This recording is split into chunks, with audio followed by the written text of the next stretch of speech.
பாவம் செய்கிறவன் பிசாசினால் உண்டாயிருக்கிறான். ஏனெனில் பிசாசானவன் ஆதி முதல் பாவம் செய்கிறான். பிசாசின் வல்லமைகளை கிரியைகளை அழிக்கும்படிக்கு தேவகுமாரன் வெளிப்பட்டார். கைகளை உயர்த்தி ஒரு அல்லேலூயா சொல்லுங்க. இயேசு எதற்காய் வெளிப்பட்டார்?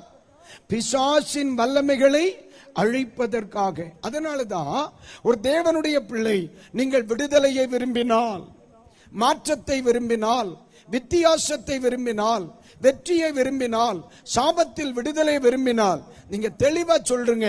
நீங்க உச்சரிக்க வேண்டிய ஒரே பெயர் அருமை ஆண்டவராகிய இயேசு கிறிஸ்துவின் பெயராகும். அல்லேலூயா.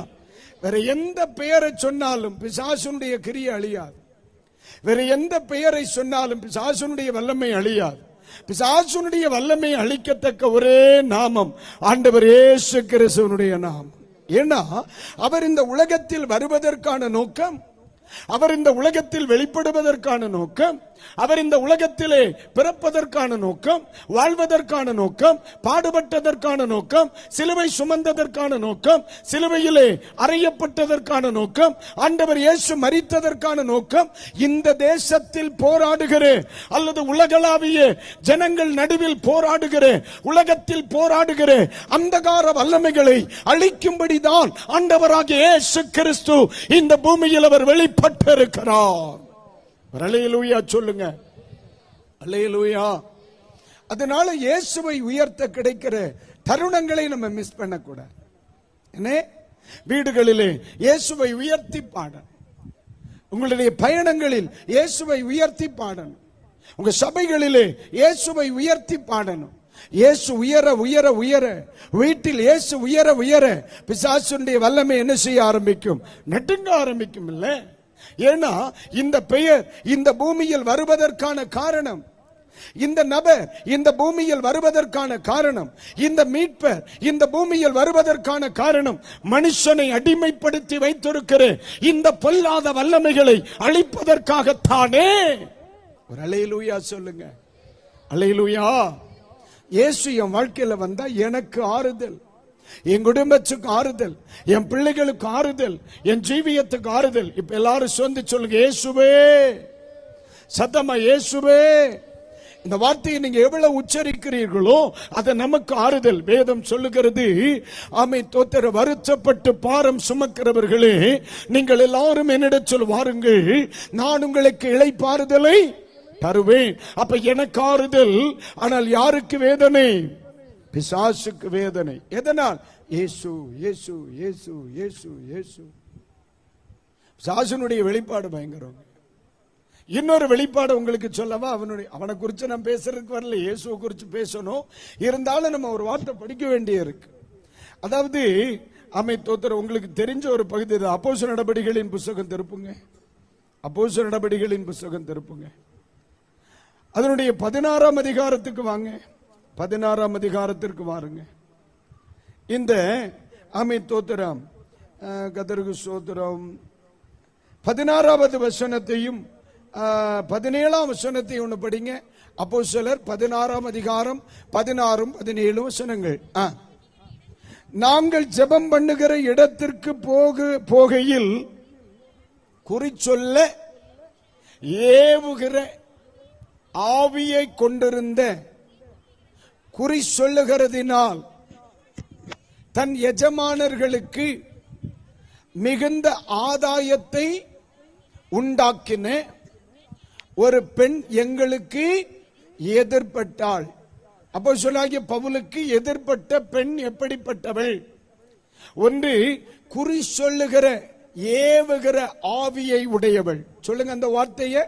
குறி சொல்ல ஏவுகிற ஆவியை உடையவள். ஒரு முறை கூட சொல்லுங்க. குறி சொல்ல ஏவுகிற ஆவியை உடையவள். அந்த குறி சொல்லுதலினால் தங்களுடைய எஜமான்களுக்கு அதிக ஆதாயத்தை கொண்டு வருகிற அந்த குறி சொல்லுகிற ஆவியை உடையவள் இவர்கள் வழக்கமாய் ஜெபிக்க போகிற இடத்திற்கு போகிற வழியில் சாலை ஓரத்திலே அவர்களுக்கு எதிர்படுகிறாள். இப்போ ஏத்தால யார் வாரா? குறி சொல்லுகிற ஆவி. என்ன ஆவி வருது? குறிச்சொல்ல ஏவுகிற ஆவி முன்னாடி வருது. அந்த வசனத்தை படிங்க. அவள் பவுலையும் எங்களையும் பின்தொடர்ந்து வந்து, இந்த மனுஷர் உன்னதமான தேவனுடைய ஊழியக்காரர். ஒரு அல்லேலூயா சொல்லுங்க. யாரையா சொல்றது? அவன் பிசாசு சொல்லுது, இவர்கள் உன்னதமான தேவனுடைய ஊழியக்காரர். வெளிப்பாடு யாருக்கு வருது? வெளிப்பாடு யாருக்கு வருது?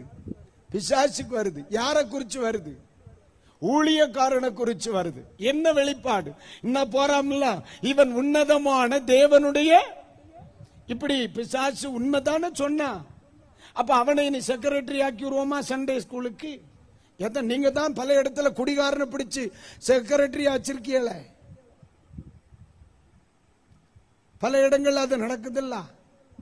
இங்கதான் பிசாசு என்ன உண்மையை தானே சொல்லியிருக்கான். நிறைய பேர் உண்மையின் பவுலை எப்படி பார்த்தார்கள்? வாயாடி என்று பார்த்தார்கள். சில மனிதர்கள் கலகக்காரர்கள் என்று சொன்னாங்க. சில மனிதர்கள் மரணத்திற்கு பாத்திரவான் என்று சொன்னாங்க. இதே பவுலை சில மனிதர்கள் கொலைபாதகன் என்று காண்கிறேன். பாம்பு கையில கடிச்ச உடனே இவன் மெய்யாகவே கொலைபாதகன் அப்படித்தான் சொல்லுவாங்க. அப்ப சில மனிதர்கள் இயேசு அப்போஸ்தலனாகிய பவுலை பலவாறாக பார்த்தார்கள். ஆனா பிசாசு மட்டும்தான் ரைட் பர்சனா பார்த்தா.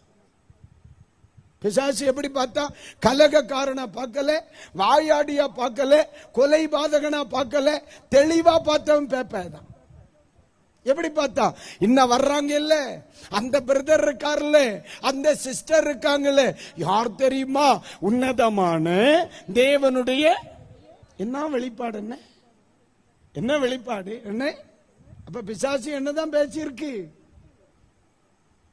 உண்மைதானே சொல்லுச்சு. அதுக்கு நீ அவன் பின்னாடி போக முடியுமா? முடியாதுல்ல. அதனாலதான் சொல்றேன் போகாதீங்க. கைகளை உயர்த்தி ஒரு அல்லேலூயா சொல்லுங்க.